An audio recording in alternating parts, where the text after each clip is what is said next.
અંકલેશ્વર જેઆઈડીસીમાં આવેલી detox India કંપનીની feed ટેન્કમાં railing પર વેલ્ડિંગની કામગીરી ચાલી રહી હતી। તે દરમિયાન 4 કામદારો સારંગપુરના યોલેશ રામ, બિહારના મુકેશ સિંહ, યુપીના હરિનાથ યાદવ અને અશોક રામ હુકમ વેલ્ડિંગની કામગીરી કરી રહ્યા હતા। અચાનક પ્રચંડ બ્લાસ્ટ થતાં ચારેય કામદારો દૂર ફંગોળાઈ ગયા હતા, જેમાં તેઓના સ્થળ પર જ કમકમાટીભર્યા મોત થયા હતા। એક કામદારનો મૃતદેહ તો કંપની સંકુલ બહાર દૂર ફંગોળાઈ પડ્યો હતો। બનાવ અંગેની જાણ થતાં જ અન્ય કામદારો કંપની પાસે મોટી સંખ્યામાં એકત્ર થઈ ગયા હતા અને પરિવારજનોને યોગ્ય વળતર મળે તેવી માંગ કરી હતી। બપોરે 12:30 વાગ્યે બનેલી ઘટના બાદ કંપની દ્વારા મોડી રાત્રે પરિવારજનોને વળતરની જાહેરાત કરવામાં આવી છે, જેમાં દરેક મૃતકના પરિવારજનોને કંપની તરફથી ₹30 લાખનું વળતર ચૂકવવામાં આવશે। ઘટના બાદ ધારાસભ્ય ચેતર વસાવા પણ કંપની ખાતે પહોંચ્યા હતા અને મોડી રાત સુધી પરિવારજનોને યોગ્ય વળતર મળે તે માટેના પ્રયાસો કર્યા હતા। ત્યારે કંપની દ્વારા પરિવારજનોને ₹30 લાખ રૂપિયાનું વળતર આપવાનો નિર્ણય લેવામાં આવ્યો છે।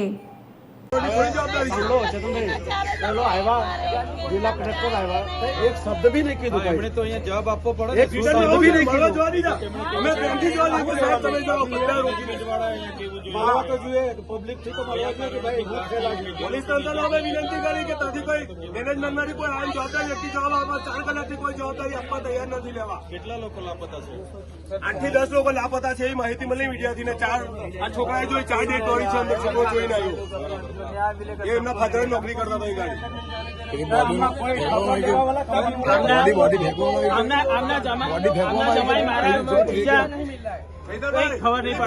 ઉછીને પડી તાર બીજે પાઇપો પડેલો છે આટલો ટૂંકો ફેંકવામાં આવી કે પછી અહીંથી ઉછીને પડી એવો તપાસનો વિષય છે, શંકાશીલ છે એટલે એમાં તપાસ થવી જોઈએ ને 4 કલાકથી માનવતા જેવું કોઈ માહિતી નહીં આપે એ લોકોના ફેમિલી મેમ્બરને એટલે સાહેબ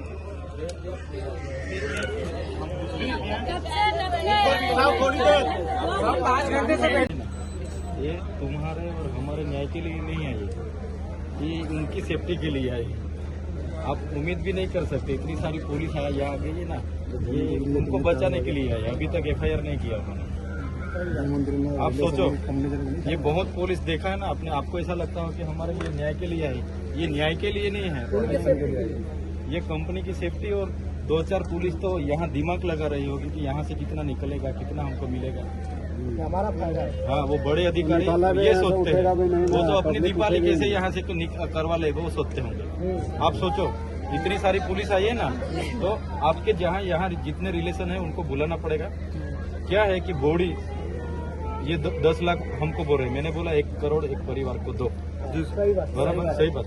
फिर भी जो भी बात आती है आपको साथ में लेके ही करेंगे, लेकिन ये क्या है जल्दी जल्दी निकाला कर दो, रवाना कर दो। इस फिराक में ये पूरी पुलिस यहाँ खड़ी है। पुलिस आप तुम्हारे और हमारे को न्याय देने के लिए नहीं आई, आपके परिवार को न्याय, ये रोते हैं ना उनके लिए नहीं आई है, ये कंपनी के लिए ये पुलिस आई है। नहीं, ये 2-4 लोग तो ऐसे सोच रहे हैं कि अभी कंपनी वाले को कहाँ हाथ में ले और हमारी दीपावली हो जाए। वो आप ऐसा मत सोचो कि ये सब पुलिस आई है ना हमारी सेफ्टी के लिए, ये अपने लिए अपने न्याय के लिए ये पुलिस आएगी नहीं इतनी। आप फोन करके मर जाओगे ना तो भी 10 पुलिस नहीं आएगी। एक सपारा मारो तात्कालिक सोचो, यहाँ तक ये बोला गया तो बच्चों को बोले गए ये कुछ भी करे, अभी बॉडी ले जाके PM करके भी दे हमको, वो तो क्या है बॉडी उठा के भी वो पड़ी का बना के देने की बात कर रहे हैं, फिर भी हम बॉडी अभी एक्सेप्ट नहीं करेंगे जब तक ये कंपनी, क्योंकि छोटे छोटे बच्चे हैं, हम बैठे हैं ना यहाँ पे, छोटे छोटे बच्चे हैं, उनके न्याय के लिए हमको थोड़ा वो लड़ना पड़ेगा। 10 करोड़ नहीं, हम नहीं जाएंगे, गेट छोड़ हम जाएंगे नहीं, गेट छोड़ 15 दिन हम भी बैठेंगे, खाते पीते वगैरह खाते पीते वगैरह हम भी बैठेंगे, खाते पीते वगैरह हम भी यहाँ बैठेंगे, हम भी नहीं जाने वाले।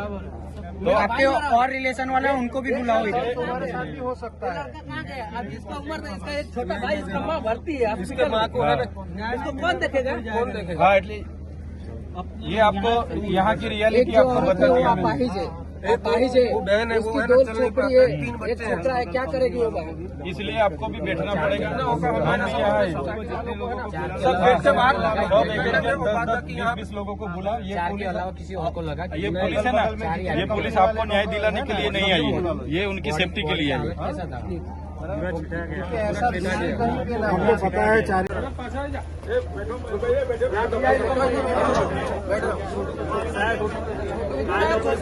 12 કલાક એક્સિડન્ટ થયા છે હમણાં સુધી કોઈ પણ માહિતી આપતા નથી મેનેજમેન્ટને કહીએ કે અમને થઈ ગયું એક્સિડન્ટ થાય અલગ વસ્તુ છે બરાબર પણ તમે કઈ જવાબ તો આપો અમને બહારથી ખબર મળે છે કે 10 થી 12 માણસ લાપતા છે બરાબર હવે એમાં એ લોકો કઈ કહેતા નહીં કેટલા હવે એક બોડી છે જંગલમાં મળી છે જંગલમાં ત્યાંથી ઉખડીને મારા ખ્યાલ 50 મીટર પ્લસ હશે 100 મીટરની લગભગ એટલા દૂર નીચે મળી સાંભળવામાં એ પણ આવ્યું કે 1-2 બોડી એમ્બ્યુલન્સ થી ગાયબ કરી દીધી જેના પરિજનો અહીંયા છે બરાબર ઠીક છે ને જેના પરિજનો નહીં એની બોડી ક્યાં એ લોકો ગાયબ કરી દે તો અમને કઈ માહિતી તો આપે આવીને બે તો કરી 12 વાગ્યાનો બનાવ બન્યો હમણાં કેટલા વાગ્યા 7:30 એક પણ તમને જવાબદાર અધિકારી કે સિક્યુરિટી ઓફિસર કે સેફટી વાળો કોઈ પણ લાપતા થયેલા છે એમના ફેમિલીને મળવા નથી આવે નાનો છોકરો છે લેડીઝ વાઈફ બેઠેલા છે નાના છોકરાઓ છે કોઈ પણ જવાબદારી અધિકારી બનવા નથી આવ્યા કલેક્ટર સાહેબ અમને મુલાકાત લીધી અમે એમને વાત કરી કે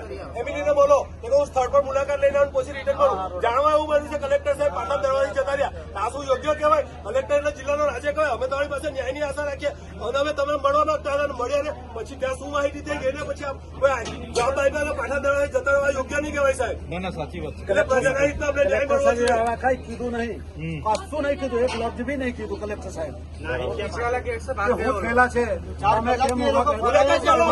રોકેલા પ્રેમથી વિનંતી કરીને એની ફરજ છે કે પછી ફરી આવીને જનતાની વાત સાંભળે મૃતકના જે પરિજનો છે એને બોલાવીને પર્સનલી મળીને જે પણ વાત કરાય ને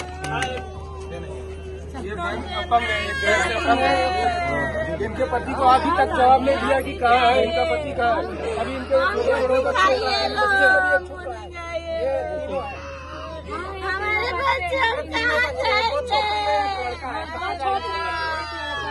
अभी उसके छोटे छोटे बच्चे हैं वो पैर से भी विकलांग है पैर से विकलांग है वो क्या करेगी उसका घर वालों को पता नहीं है कुछ तो हमको दिखाइए नाम से समझ पड़े कुछ बता नहीं रहे मैनेजमेंट आगे कोई बता ही नहीं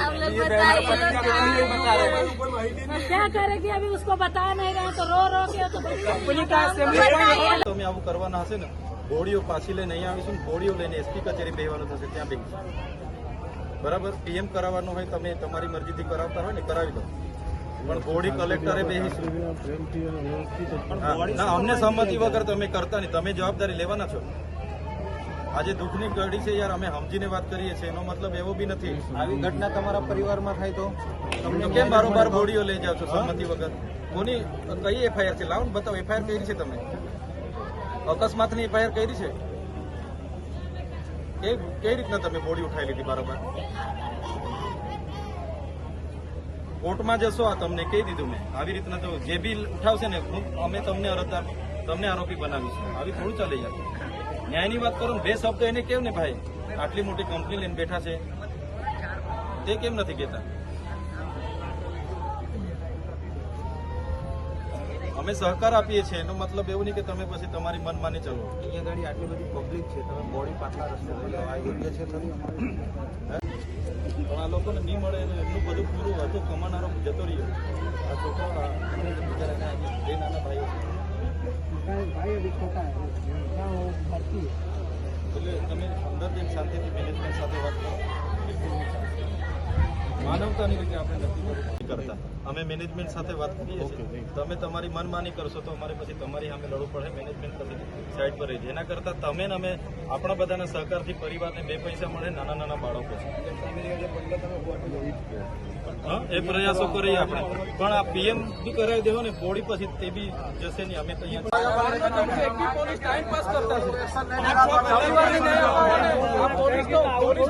કંપની હાચવા આવ્યા છે કે ન્યાય અપાવવા આવ્યા છે ભાઈ પોલીસ વાળા પરિવારને ન્યાય અપાવવા આવ્યા છે કે કંપની હાચવા આવ્યા છે કહી દો અમને ખેતરભાઈ અમે કાયદાની વ્યવસ્થા માટે છીએ તમે અત્યારની ચર્ચા તો કરતા કોઈ હતા. મેનેજમેન્ટ સાથે વાત કરી તમે તમારી સાથે નથી. મેનેજમેન્ટ સાથે વાત કરી મેનેજમેન્ટ સાથે તમે જ ચર્ચા કરતા હતા. હા. અમારી બીજી કોઈ તમને એ ઇન્ટરવ્યુ time હોય pass લોકો કરે. હા. અમે લો એન્ડ ઓર્ડર માટે અહીંયા બેરિકેડિંગ બસ કરીને વાંધો ગેટ નહીં. બંધ આ વાંધો. છે તો તમે વિશ્વાસ આપતો કે આ ઉભો થઈને અંદર નહીં જાય કાયદાની વ્યવસ્થાની પરિસ્થિતિ હા. નહીં બગડે. અમે વિશ્વાસ આપ્યો અમે શાંતિથી તમે અહીંયા વિશ્વાસ બેસીશું. તમે કહો છો અમે કાયદો- બધા બેઠા હોય, અમને કોઈ ઇસ્યુ નથી કોઈ અમે તકલીફ નથી. કોઈ જાતનો સાંભળો, હા, અમારે અમે કોઈ નથી. જાતનો કાયદો અમે વ્યવસ્થા ખાલી હાથમાં નહીં વ્યવસ્થા લઈશું. માટે જ છીએ. અમે શાંતિથી અહીંયા બરાબર? બેસીશું. કંપની હાથે તમે બાર્ગેનિંગ કરો ડીલિંગ કરો તમારી રીતે ચર્ચા વિચારણા કરો અમે- કોઈ અમને તકલીફ નથી એમના જ અમને તકલીફ નથી. સિયાડિયા સાહેબ જી. સિયાડિયા સાહેબ આપ અહીંયા બેસો અમે અમને કોઈ કહી પણ શકો. જાતનો કાયદો વ્યવસ્થા હાથમાં નહીં લઈએ બસ. જ્યાં તમે સુધી આ જવાબદારી માનવતાની માહિતી રીતે આ બધા વચ્ચે પરિવારને અહીંયા ન્યાય બેસો, ન અમને મળે કોઈ તકલીફ અમે નથી. અહીંયા બેસીશું કોઈ અને વાંધો તમે નહીં. બધાને આવા દો અમે અહીં કોઈ બેસાડો કાયદો અમને વ્યવસ્થા કોઈ તકલીફ નથી અહીં બેસાડો. મેનેજમેન્ટને કહી દો ટાઈમ પાસ કરે હવે 12:30 નો અહીંયા 4 લોકો મરી ગયા છે એ લોકો તો બિંદાસ એ લોકો હજુ સુધી કંપની ચાલુ રાખેલા એટલું બી છે. નથી ખબર પડતી એ લોકોને 4 લોકો મરી ગયા છે, આટલા બધા અહીંયા ભેગા થયા છે, એ લોકો કંપની હજુ સુધી ચાલુ રાખ્યા તમે છે. બહાર જઈને બેસો તો અમને એવી કોઈ રીતે એ લોકો તકલીફ નથી. કંપની ચલાવે છે, એ લોકો અહીંયા અમે ટાઈમ પાસ કરવા કહી દો. બેઠા છે. સાંભળો પોલીસ અધિકારીઓ જે પણ આવ્યા છે કાયદો વ્યવસ્થા જાળવવા માટે આવ્યા છે આપણે એમને સહકાર આપવાનો છે. પોલીસ અધિકારી આપણા કોઈ દુશ્મન નથી. જે પણ બ્લાસ્ટિંગ થયું છે મેનેજમેન્ટના ભૂલ લીધે થયું છે એટલે એ લોકો શું જવાબ આપે છે એ જાણીશું આપણે. પણ એકવાર બધા આવો શાંતિથી આપણે અહીંયા ધરણા પર આ બેસીએ. ગેટ પાસે તમે બેસો અમને કોઈ તકલીફ નથી. બરાબર કોઈ कंडक्टर चलाते मैंने आपको न्याय दिलाने के लिए ही आए हैं. फोन पर मोबाइल बंद करके रखे हमारा એટલે કેતનભાઈ કેતનભાઈ છે એટલે અમે લોકો બી ઉભા છે કઈ બોલતા નથી સમજી જાઓ डिसीजन आप पे छोड़ रहे हैं. ચેતનભાઈ જોડે અમે લોકો કોઈ બોલતા નથી ચેતનભાઈ ઉભેલા છે એટલા માટે आपके परिवार वाले जो भी बोलेंगे उसमें हम सहमत है. आपको डिसीजन लेना पड़ेगा. हम तो बैठे हैं 2 दिन भी बैठना पड़ेगा यहीं बैठेंगे. कल दूसरे लोग के साथ ऐसा होगा सही बात है ना. देखो दिन में था तो हम लोग को पता चल પતા છે એટલે લાંબી ચોડી પરિવાર છે એટલે તો બધું પકડાયા પણ નહીં તો કઈ લાશ हमारे भाई को रातों रात रजिस्टर बदला देते वो लोग कहाँ ढूंढने जाते हमारे भाई को हम लोग हमारा भाई लेके दो हम लोग हमारा भाई चाहिए 100 मीटर दूर लाश मिला, 100 मीटर दूर गेट के बाहर, रोड के भी बाहर जंगल में लाश मिला. रातों रात बदल देते हैं. ये कंपनी का रूल ही ऐसा है. मैं भी यही कंपनी में ड्यूटी करी थी. मैंने भी कंपनी छोड़ दी है. यही कंपनी में 7 साल बताओ ड्यूटी रातों की है रात मैंने बदल भी. दे तो आप है ना डालो ये कंपनी पे होना चाहिए केस होना चाहिए बंद होनी चाहिए ऐसा है तो. और अभी हम लोग आवाज नहीं उठाते तो बात खत्म कर दिए होते शाम तक. તો कब का कहाँ से कहाँ चला गया रहता पता ही नहीं चलने देते. अगर वो अंदर का आदमी नहीं बताता कि ये आदमी मरा है तो हमको तो ये नहीं पता था कि हमारा परिवार का आदमी यहाँ ऐसा हो चुका है. ऐसा कंडीशन है. इतना अरे ये इतना बोरिया में गए हैं. પોટલા બાંધીને લઈ ગયેલા છે બેસો એ મેનેજમેન્ટ સાથે વાત કરે. सब अपनी जगह पे बैठ जाओ.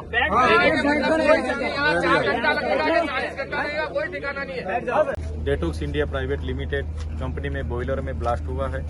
यहाँ जो काम कर रहे थे 4 लोगों की इस अकस्मात में मृत्यु हुई है.